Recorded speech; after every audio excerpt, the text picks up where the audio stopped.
से 40 साल पहले आ चुके थे यहाँ पे। 2011 में वे जो ब्रह्मलीन हो गए, पंचतत्व में विलीन हो गए। उस समय हम जो हरियाणा जो पढ़ाई करते थे, उसके बाद ये 2013 से यहाँ उपस्थित हुए। उसके बाद में हमारे जो गुरुदेव आए स्वामी जुम्मादास जी महाराज जी, महाराज जुम्मादास आश्रम के अंदर कुछ नहीं था यहाँ पे, और ना ही इतनी संगत यहाँ आया करती थी। तो दिन रात हमने पहले तो भिक्षा की, गांव गांव के अंदर गए भाई, भिक्षा की, रोटी मांग कर खाई, प्रचार किया अनुसुईया धाम का। फिर सतगुरु जुम्मादास जी महाराज जी यहाँ पर आए, उन्होंने आशीर्वाद दिया, तपस्या कराई। महाराज जी ने जो 21 दिन के लिए गड्ढा बना करके समाधि बनाई, और उस समाधि के अंदर हमें बिठा, जो बच्चे नहीं हो रहे, तो कुछ जो माता सती अनुसुईया जी गुरुदेव की कृपा से जो 5 बहन बेटियों को बालक भी यहाँ पर हो गए। और जैसे भी कोई नौकरी वगैरह की मनोकामना लेकर के हाथ है, तो उनकी मनोकामना भी यहाँ पूरी हो जा। और जैसे किसी प्रकार का कोई मस्तिष्क रोग या कोई शारीरिक दैहिक बीमारी या किसी प्रकार का कोई मतलब भ्रम उनके अंदर है, तो उसका उपचार भी यहाँ अनुसुईया धाम में कराया जाए। फिर जो नामदान दे करके जो इस भक्ति में प्रवीण कराए, और फिर महाराज जी 2017 को जो ब्रह्मलीन हो गए, तो उनकी सिद्ध समाधि अनुसुईया धाम में बनी हुई। नमस्कार, इस वक्त हम जनपद मुजफ्फरनगर के जो है पावन स्थल सुकरताल में मौजूद है। तो आइए हम आपको एक ऐसा तीर्थ स्थल और धाम के बारे में जानकारी देना चाहते हैं जिसका नाम है अनुसुईया धाम। यह जनपद मुजफ्फरनगर के सुकरताल में मौजूद है। मिलाते हैं गुरु जी से, मिलाते हैं जो कि दावा करते हैं कि हमारे यहाँ पर तमाम बीमारियों का इलाज होता है। जैसे कि आप इन तस्वीरों में देख सकते हैं कि बाबा जी किस तरह से जो है यहाँ पर दुखियों के दुख दूर कर रहे हैं, और यहाँ पर बाबा के द्वारा दवाई के द्वारा इलाज किया जा रहा है करके यहाँ पर पहुंचे। और आज एक गुरुजी के द्वारा इतना बड़ा अनुसुईया धाम आश्रम जो है बनाया गया है। गुरुजी से हम बात करते हैं कि इस तरीके से गुरुजी ने इनका संघर्ष कैसा रहा, जीवन परिचय कैसा रहा, गुरुजी ने कितनी समस्या का सामना करा, किस तरह के गुरुजी ने यहाँ पर करा। देखिए इस वक्त हमारे साथ जो है गुरुजी जुड़ चुके हैं। ये गुरुजी सीधे बात कर रहे हैं। जी गुरुजी नमस्कार। नमस्कार। नमस्कार, सतनाम, कैसे हो आप? सर गुरुजी बढ़िया। सर गुरुजी ये बताइए, आपने एक इतना बड़ा एक जो अनुसुईया धाम बना दिया है, किस तरह की कठिनाई आपके साथ आई, किसी समस्या का सामना करना पड़ा, कौन आपके गुरुजी थे? एक्चुअली मैं यहाँ पे लगभग 12-13 साल से हूँ। हमारे गुरुजी थे परम पूजनीय सोमानंद जी महाराज जी। तो वे अनुसुईया धाम में लगभग आज से 40 साल पहले आ चुके थे यहाँ पे। 2011 में वे जो ब्रह्मलीन हो गए, पंचतत्व में विलीन हो गए। उस समय हम जो हरियाणा जो पढ़ाई करते थे, उसके बाद ये 2013 से यहाँ उपस्थित हुए।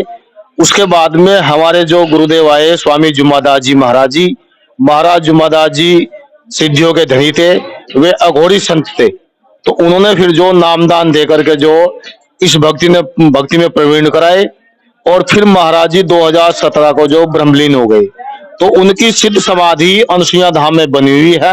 माता अनुसुईया जी का पावन धाम सुकरताल के अंदर अनुसुईया धाम में बना हुआ है।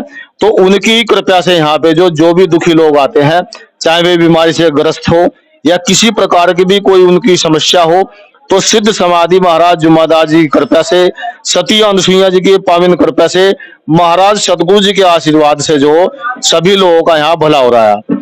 काफी लोग दूर दूर तक के लोग यहाँ पे आ रहे हैं। गुरुजी एक सवाल ये है कि किस तरह से आपने जीवन में संघर्ष किया, यहाँ तक पहुंचे, संघर्ष किया, कहाँ कहाँ आप रहे, इससे पहले कहाँ रहे, किस तरह संघर्ष किया, ये बताइए क्या संघर्ष रहा जीवन में आपका?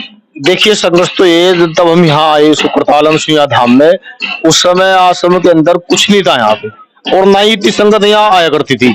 तो दिन रात हमने पहले तो भिक्षा की, गांव गांव के अंदर गए भाई, भिक्षा की, रोटी मांग कर खाई, प्रचार किया अनुसुईया धाम का।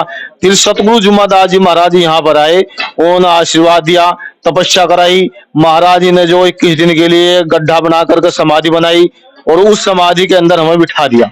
और 21 दिन जो तपस्या करने के बाद फिर ये सिद्धियां, ये उन्होंने जो अपनी जो करुणा, उनको अपना आशीर्वाद दिया, उसके सौजन्य से आज ये सब काम तमाम हो रहा है। अच्छा गुरुजी, किस तरह की बीमारी का यहाँ पर आपके द्वारा सिद्धियों द्वारा इलाज किया जा रहा है?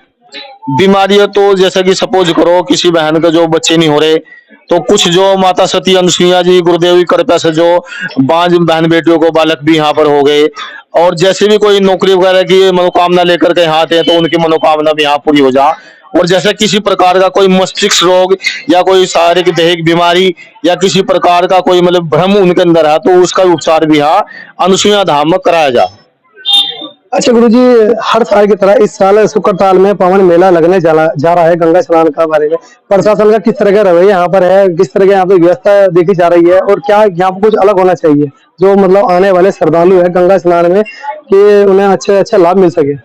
देखिए यहाँ पे जो हर वर्ष अनुशासन की तो कमी रहती है, क्योंकि यहाँ पे जो एक वर्ग जो लगभग 7-8 दिन पहले आ जाए यहाँ अनसुईया धाम के अंदर पूरे मतलब शुक्रताल आश्रम में ही, और मतलब कि एक प्रकार की परेशानियां करते, मतलब ये बुग्या ट्राली डाल ले, नशीले पदार्थों का वे सेवन करे। तो प्रशासन से मेरा निवेदन है कि नशीले पदार्थों का जो यहाँ सेवन ना हो। और एक जो मैंने अभी देखा आपके द्वारा निःशुल्क लंगर यहाँ पर चलाया जा रहा है, इसके बारे में थोड़ा बताइए। कितने टाइम से लग रहा है, क्या आज के दिन लगता है या परमानेंट 7वें दिन लगता है, और कब से आप ये निःशुल्क लंगर लगा रहे हैं? क्या इसमें आम जन भी आके भोजन कर सकता है या सिर्फ संगत के लिए? देखिए अनसुईया धाम किसी एक जाति वर्ग का नहीं, ये समस्त मानव जाति के लिए अनसुईया धाम यहाँ पर है। हमने 2000 मतलब कि 13 से भिक्षा करनी शुरू कर दी थी, और भिक्षा के बाद घर घर के अंदर गए, रोटी मांगी, खाई, भिक्षा करी, और उसके बाद धीरे धीरे संगत जुड़नी शुरू होगी। और 2015 से हमने जो ये निश्चय कर संकल्प कर लिया था कि भाई अनसुईया धाम के अंदर जो भी पर्यटक आएगा, जो भी श्रद्धालु आएगा, कोई भी भक्त आएगा, उसके भोजन पानी की निःशुल्क जो व्यवस्था होगी। और ये ऐसा नहीं कि भाई सोमवार के दिन यहाँ संगत आ रही तो सोमवार के दिन ही भोजन की लंगर की व्यवस्था होगी। यहाँ पे जो 7 के 7 दिन अपितु पूरे वर्ष 365 दिन में ऐसे ही भोजन की व्यवस्था की जाती है। यहाँ पे जो निःशुल्क व्यवस्था भोजन की, रात्रि में भी अगर कोई व्यक्ति आएगा तो उनकी भोजन की, रहने की, खाने की सब व्यवस्था बिल्कुल ओनली निःशुल्क होगी। गुरुजी एक सवाल हो रहेगा, हमारे चैनल के माध्यम से बताइए कि कोई किसी तरीके का बीमार है, पीड़ित है, कहाँ से संपर्क करे, कहाँ से आपको आके मिले और किस तरह के इलाज आप कर सकते हैं? देखिए अगर कोई व्यक्ति जो किसी प्रकार की भी समस्या से ग्रस्त, सपोज करो कि मतलब वो उसके मतलब की संतान नहीं है, रोजगार नहीं मिल पा रहा, या किसी कारणवश वो भटक चुका, क्योंकि एक अवस्था व्यक्ति की ऐसी भाव जब वो 25 साल से पहले हो तो किसी न किसी कारण वो भटक जा, तो उसको भटाने, नई दिशा देने का काम भी अनसुईया धाम करते हैं। तो सभी तमाम प्रकार की जो समस्याओं का निदान कराने के लिए अगर कोई निदान है तो गुरु की शरण से अलावा कोई निदान नहीं हो सकता। क्योंकि कालांतर में ऐसा हुआ कि जब कोई नौजवान बच्चा होया करता था तो उस बच्चे को गुरु शरण में ले जाया करता था। तो ऐसी परंपरा शुक्रताल की पावन भूमि पर भी है। शुक्रताल की पावन भूमि पर जो गंगा के पुल के पास में आपका सती अनसुईया धाम पावन आश्रम है।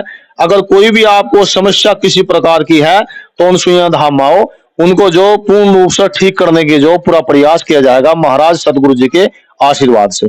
और गुरु प्रेमियों, ये आश्रम जो संचालन किया जा रहा है ये रविदासीय समाज के माध्यम से इसका संचालन किया जा रहा है। गुरु रविदास जी महाराज जी परंपरा पर आधारित यहाँ जो भक्ति पूजा का कार्यक्रम किया जाता है, माता सती अनसुईया जी का पावन धाम है।